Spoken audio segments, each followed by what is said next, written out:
In the airport corridor, Corinne Sutton stops so abruptly her shoulder bag swings forward and knocks the breath from her chest.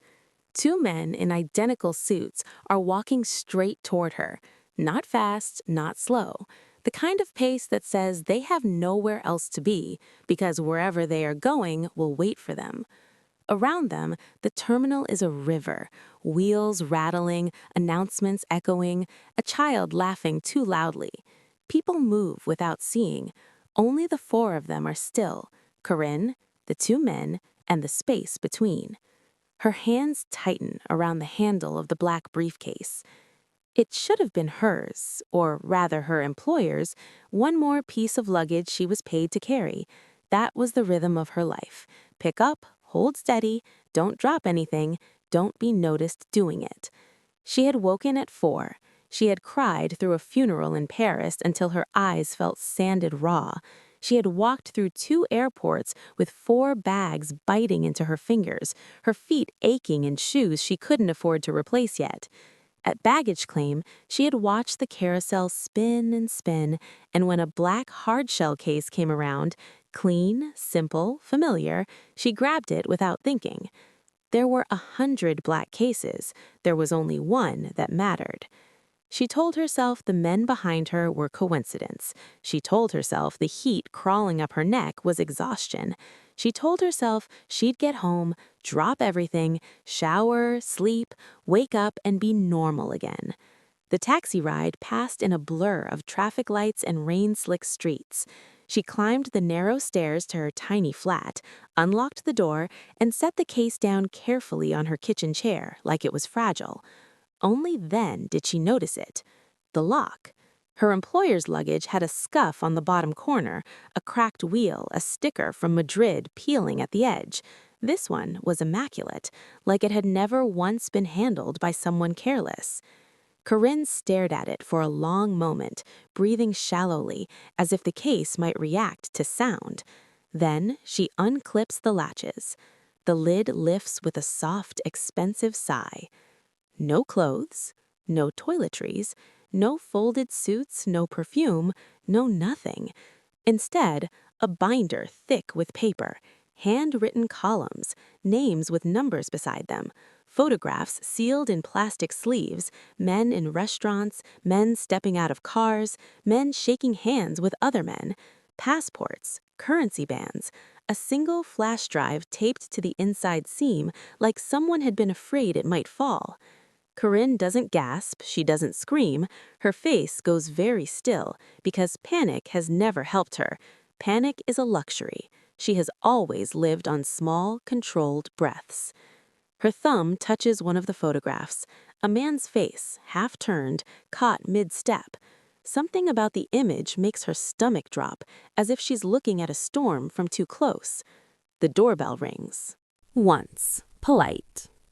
Corinne closes the case slowly, like she can put the world back inside it. She crosses the room and looks through the peephole. The two men in matching suits stand outside her door, hands empty, posture perfect. Behind them, leaning against the hallway wall as if he has all the time in the world, is a third man. Dark coat, no visible weapon, hands in his pockets, watching her door with the calm so complete it feels like a threat. His face is composed in a way that doesn't ask for anything. It expects. Corinne's mouth goes dry. She doesn't know his name yet, but she understands with sudden certainty that she has not brought a stranger's briefcase home by mistake. She has brought his. The doorbell rings again, the same patient pressure, and from the other side of the door, a quiet voice, polished, articulate, almost gentle, says, "Miss Sutton, open the door." Corinne did not scream, she did not run for the back window, she did not fumble with the deadbolt to lock it harder. She just stood very still, breathing slow through her nose. Panic was a luxury for people who had someone to call for help. Very quietly, she said through the door, "If I open this, are you going to hurt me?" No. The answer was flat, unemotional, completely free of empty reassurance. It was not a promise. It was simply a statement of fact. She slid back the lock. She opened the door 3 inches. The two suits did not move. Only the third man stepped forward. He nodded once and walked into her apartment alone. He left both his men outside. He stopped 3 feet away from her and came no closer. He glanced past her at the open briefcase on her kitchen table. Then his eyes came back to her face, and he frowned. Not anger, not irritation, genuine, bewildered confusion. He had come here prepared for a traitor, for a rival enforcer, for a spy, for every dangerous man on 3 continents. He had made plans for every single possible outcome. None of those plans included a tired 26-year-old housekeeper in scuffed work shoes, her eyes still puffy red from crying at a funeral. He spoke, quiet enough that the men outside could not hear him, almost to himself. "You are not the person I was looking for." That was the moment the entire future shifted. Neither of them wanted this. Neither of them had planned this. 2 people who occupied worlds that should never even have touched had just crashed directly into each other over the stupidest, most ordinary mistake imaginable. One of his men called softly through the door. He lifted a single hand, never taking his eyes off her, and waved them silent. No argument, no further sound. "I grabbed the wrong one off the carousel, didn't I?" It wasn't a question. He nodded. Yes. 3 seconds passed in complete silence. They just stood there, staring at each other across her linoleum kitchen floor. He glanced again at the open ledger, back to her face. "You opened it." Also not a question. Corinne did not lie. She did not stammer an excuse. She just nodded. Yes. And she saw it then, deep behind his eyes. The thing he had done 100 times before. The thing every single one of his men was already screaming at him to do through the door. And she saw something else, something no one alive had ever seen. He was hesitating. The outer door shifted. His lieutenant pushed inside, hand already under his jacket, gun held low and out of sight of the hallway. He didn't even glance at Corinne. He looked directly at his boss. "Sir, give me the room." It was code, standard procedure, done 100 times before, never once questioned. 10 minutes, no trace, no loose ends. Then the thing happened that men in this organization would still whisper about 20 years later. Dae-Hyun did not nod. He said, very quiet, very flat, "Stand down." The man froze. For a full second he could not breathe. No one alive had ever heard those words come out of Dae-Hyun Ri's mouth in this situation. Not once. "Sir?"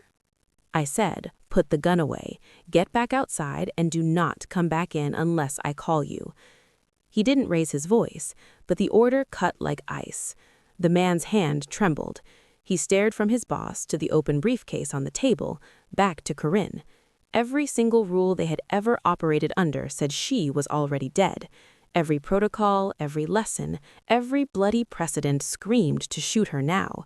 He walked backwards out the door, completely bewildered. Dae-Hyun pulled out one of her chipped kitchen chairs, turned it around, and sat down. He did not invite her to sit. He did not tell her to relax. He never lied to make people feel better. "My name is Dae-Hyun Ri. That briefcase belongs to me. Everything you saw inside is real. Every name, every photograph, all of it." He told her flatly exactly how many people were hunting for that case right now. He told her how many of them would torture her just on the chance she had memorized one single name. He told her Felix Armand had deliberately swapped the cases at baggage claim, that he had picked her specifically because she was invisible, that he had bet $1 million Dae-Hyun would kill her before he asked any questions. Corinne just listened. She did not cry. She did not beg. Finally, she said, "So why am I still alive?" Dae-Hyun looked her directly in the eyes. He said nothing at all for a very long time. Then he said, "We do not kill people for honest mistakes." Less than 10 seconds later, a single shot cracked down the hallway. Dae-Hyun was on his feet before the echo died. He didn't startle, he didn't yell, he just moved, smooth and silent, already holding a gun nobody had seen him draw. He pressed his ear to the door, and for the first time, Corinne saw the man the whole world feared. His lieutenant yelled through the wood. "Third floor landing. 4 men. They came up the back stairs." Daehyun answered without raising his voice. "Hold the stairwell. Non-lethal if you can. I don't want police here for another hour." Nobody even glanced at Corinne. All of them had already forgotten she existed. This was the drill they had run 100 times. And then she moved. She didn't hide under the table. She didn't scream. She walked calmly to the kitchen, grabbed her heavy cast iron frying pan off the stove, slid the deadbolt on the back window shut, and dragged her heavy dresser in front of the fire escape. Then she walked back over and held up a rusted set of keys. "Service stairwell at the end of the hall goes straight down to the alley. Landlord thinks it's locked. It's not. I use it every night." All 3 men stared at her. None of them had even known the stairwell existed. Daehyun watched her, something new and completely unreadable in his face. For his entire adult life, every civilian he had ever been in a gunfight with had either broken down screaming, frozen solid, or run. Not one had ever helped. 10 minutes later, they moved out. Corinne walked right in the middle of the 2 lieutenants, head up, carrying the briefcase. She didn't stumble. She didn't hesitate. She knew every blind corner, every broken step, every dead patch of light in the building. She led them out through the alley without a single additional shot fired. They sat in the back of an unmarked van, idling 3 blocks away. The street behind them was still quiet. No sirens. Not a single neighbor had called the police. Nobody had noticed. Nobody would have come to help her. Corinne looked out the window at the tiny flat she had worked 3 years to furnish. She knew she would never go back there. She knew none of her friends would even notice she was gone for 3 weeks. She knew if she ran out that van door right now, Felix's men would find her before sunset. No cop would believe her. No boss would take her call. No one else in the whole world would even care. She turned back to Daehyun. He was sitting across from her, silent, giving her space. He had not told her she had to come. He had not threatened her. He had not demanded anything at all. They looked at each other for a long time. "You are the only choice I have, aren't you?" It wasn't a question. It wasn't surrender. It was just the quiet, unvarnished truth. Daehyun nodded once, slow and heavy. "I am." The safe house was not what she expected. No concrete bunker, no blacked-out windows, no men with rifles standing at every corner. It was a quiet, wide townhouse in a residential street so ordinary, Corinne would have walked past it 1,000 times without a second glance. Cream curtains, a potted plant by the front step, the kind of building that looked like it belonged to a retired professor or a quiet family of 4. Inside was different. Clean, sparse, organized with the kind of precision that left no space for accidents. Maps on one table, laptops on another. A whiteboard covered in names and arrows and circled dates. Daehyun's men moved through it without speaking, already knowing their positions, already working. He brought her to a back room. Just a table, 2 chairs, a lamp. He poured water and set it in front of her without asking if she wanted any. Then he sat across from her, and he told her everything. Felix Armand had been his logistics director for 6 years. Trusted, embedded, given access to things no one outside the innermost circle had ever seen, because he had earned it over a very long time. He had also, for the last 18 months, been quietly selling information to 3 rival organizations across 2 continents. The briefcase was the evidence of that. Every ledger, every photograph, every name. Daehyun had assembled it carefully over 4 months, preparing for one conversation with Felix that was never going to end well for him. Felix found out 3 days ago. At the airport, while Corinne was standing at a different carousel waiting for her employer's luggage, Felix had crossed to the floor, located the black hardshell case, and swapped it with an identical one. Clean, practiced, 30 seconds total. He had chosen her for reasons that were, in their own way, surgical. She was tired. She was carrying too much. She was alone. She had no one waiting for her on the other side. She was exactly the kind of woman that nobody would miss quickly enough to matter. And then he called Daehyun from the airside and told him an operative had stolen the case. He gave a description, he gave a name. He sat back and waited for the outcome he was certain of. Daehyun's voice was even, measured, completely controlled through all of it. But Corinne was watching him, and she saw the thing underneath the control. The specific kind of fury that a very disciplined man carries when someone has tried to use his own principles against him. He looked at her directly. He bet on me to take you out. He almost won. 3 words. Almost won. The weight of them sat between them on the table. Corinne looked down at the glass of water. She thought about the carousel, the black case, the sheer ordinary stupidity of a tired hand reaching for the wrong handle. She thought about Felix standing 30 feet away, watching her do it. She looked back up. He picked me because I was invisible. Yes. She nodded slowly. Then he made a mistake, she said. Because so did I, and I intend to fix mine. Daehyun said nothing, but something shifted, quietly, behind his eyes. For 3 days, it was just the two of them. His lieutenants had retreated to a secondary safe house down the block. None of them knew what to do anymore. None of them had ever seen their boss break protocol this badly, and none of them wanted to be there if he changed his mind. There were no grand conversations, no dramatic confessions. Most of the time, they didn't speak at all. They sat at opposite ends of the same kitchen table. He worked through the ledger, she watched the security feeds. They ate dinner together at 7:30 every night, silent, the television playing low on an unchanging news channel. Slowly, without ever once discussing it, they learned each other's unspoken rules. He never came within 3 feet of her. He always knocked before entering any room. He never asked her personal questions. He never commented on the fact that she still slept with her cast iron frying pan propped against the side of her bed. In return, she never asked him about the men he had killed. She never stared at the gun he kept loose on the table.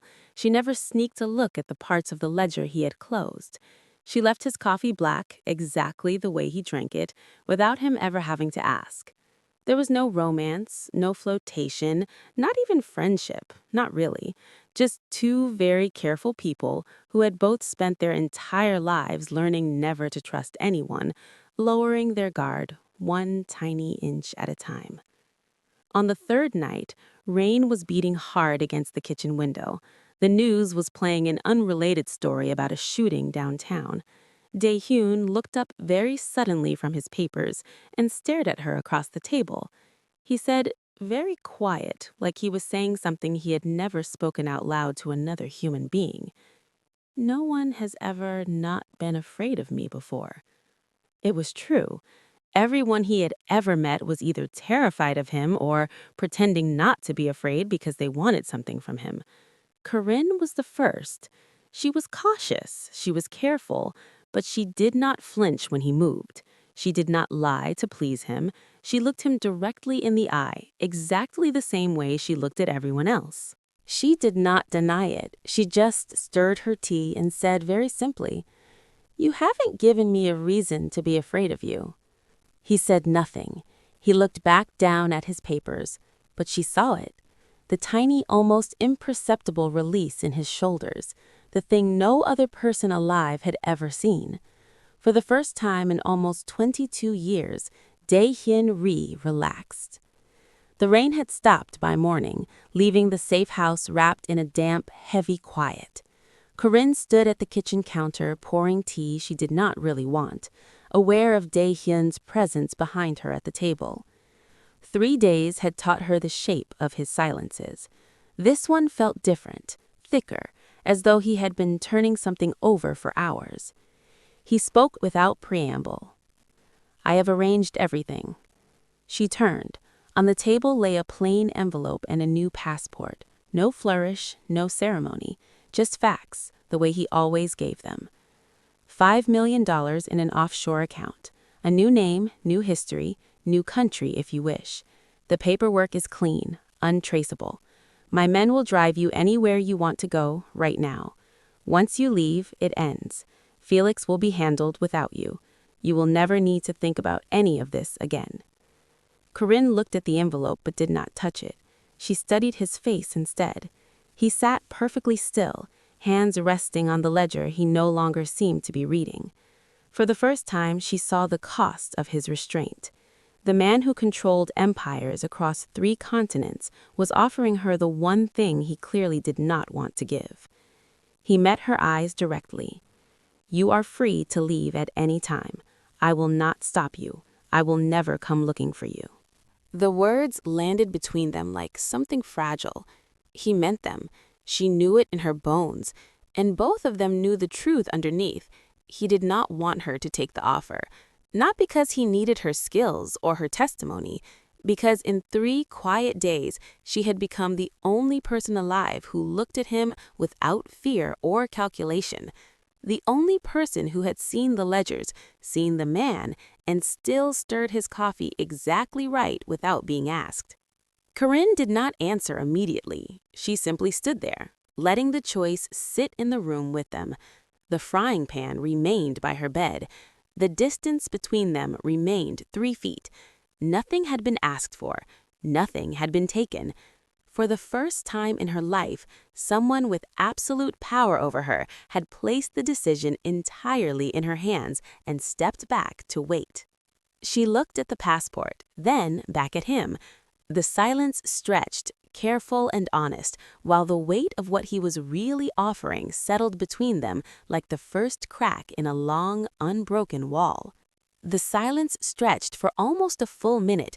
Then Corinne reached out, not for the envelope, not for the passport, to push both of them gently back across the table towards him. No. It was not a dramatic refusal. She said it the same way she would say no to an extra spoonful of sugar. Calm, unremarkable, final. She pulled out one of the kitchen chairs, sat down, and flipped open the first page of the ledger like she did this every day. "Felix thinks I'm dead right now. He thinks you followed the script. He thinks you killed me an hour after you walked into my apartment. Right now, he's sitting somewhere drinking champagne, waiting for the leak, waiting for the first rumor that Dae-hyun Ri shot an innocent maid. That's the moment he makes his move." She tapped a name on the page. Her finger was perfectly steady. "He won't be careful. He will be relaxed. He will be arrogant. He will make a mistake. All we have to do is nothing. Let him keep thinking you killed me. Let him come to you." Dae-hyun just stared. For 3 days, his entire command staff, men who had worked for him for 15 years, had screamed and argued and proposed 12 different elaborate operations. None of them had thought of this. None of them had ever thought to just wait. He leaned forward very slowly. For the first time, he was not looking at her like a problem, or a mistake, or a liability. He was looking at her like an equal. "Why?" he said. "You could walk away right now. No one would ever blame you." Corinne looked up at him. There was a cold, quiet anger in her eyes that he had not seen before. Not panic, not fear, just the quiet, unshakable rage of someone who had spent their whole life being treated like disposable furniture. "You don't need to pay me." She pushed the envelope a little further away. "I want that son of a bitch too." And in that moment, he understood. Felix had not picked the weakest person on that flight. He had picked the most dangerous one, and he had absolutely no idea what he had done. It was 2 a.m. on the docks. The air off the river smelled like salt and diesel and old rain. No one spoke. They had spent 48 hours building the trap. In all that time, they had barely exchanged 10 full sentences. They didn't need to. They thought the same way. Quiet, patient, no unnecessary moves, no showboating. Dae-hyun had run hundreds of operations. He had never worked with anyone that needed less explanation. He never had to repeat an order. He never had to clarify. Half the time, she was already moving before he finished thinking it. His lieutenants watched in stunned silence. The same housekeeper they had voted to kill 5 days earlier was now the second most trusted person on the entire site. Not one of them dared question her anymore. Felix arrived right on schedule, smiling. arrogant, already celebrating. He walked straight into the kill zone, just like they knew he would. He still had absolutely no idea she was alive. From the observation container 50 yards away, Corinne watched him through the binoculars. She didn't flinch. She didn't look away. She just nodded once, very slightly. Dae-hyun flicked his wrist. No shout, no code word. That was the signal. It was over in 72 seconds. No screaming, no grand standoff, no dramatic monologue. Just clean, quiet, professional. Exactly the way he ran everything. When the last man was secured, Dae-hyun turned to her. She was still watching the door. Her hands were perfectly steady. Her face looked exactly the same as it had that first night on her kitchen floor. He had brought hardened soldiers here that had thrown up after far less. No one he had ever known stayed that calm. He said, very quiet, "It's over." Corinne nodded. She did not celebrate. She did not sigh in relief.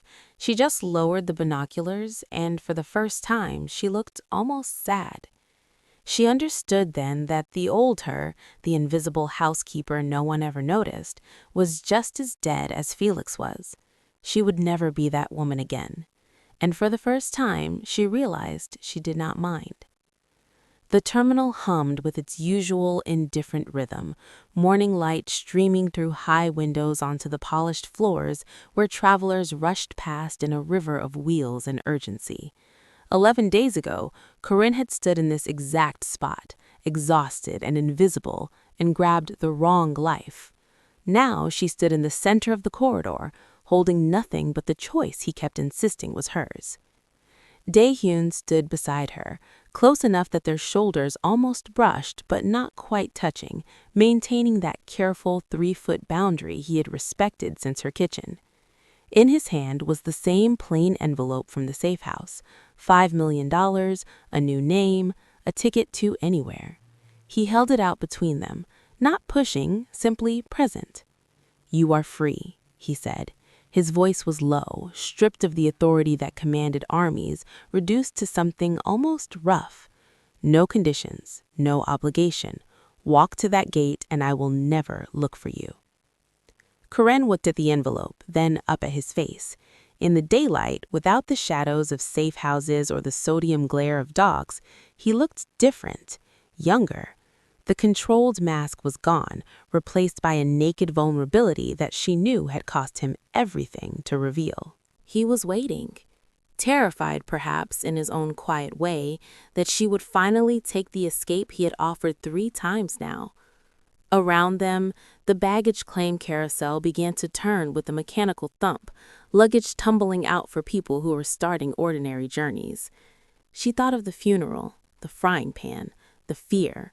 She thought of coffee stirred black without asking, of him waiting instead of pulling, of the space he had always given her to choose.